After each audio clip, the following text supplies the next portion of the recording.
To a large extent, the rising wages you see are symbolic of rising productivity. The advanced countries in Asia are moving up the value-added chain.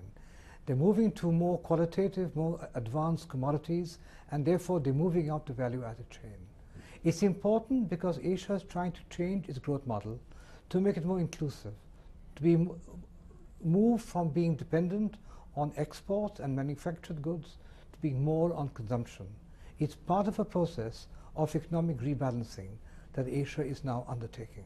But you're already seeing a lot of manufacturers moving out of China, even a lot of US manufacturing going back to the US, the likes of Apple, for instance. So what does that actually do to markets like China?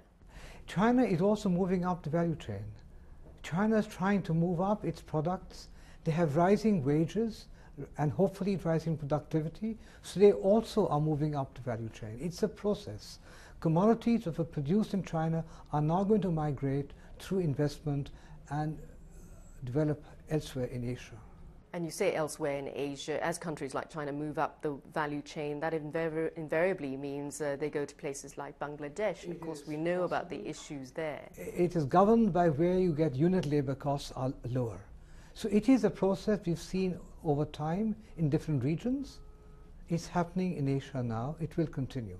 And don't you think it's a bit of a vicious cycle? Aren't these manufacturers going to go to places that are going to be cheaper and cheaper for them to manufacture their goods? That's part of the process, because as countries develop, as they raise their productivity, they want to move up the value chain. You see countries like China have very high spending on research and development. That is why you see China moving up the value chain. Where does that leave countries like Bangladesh then? Because obviously, as the IMF, you'd be advising them to try to avoid those sort of issues, advising them to move away from that middle income trap. Well, it comes down to investment in social sectors, in infrastructure, in public education, in public health. That's what they need to do, is increase spending on education and health, build up a more viable labor force, and then move up the value chain.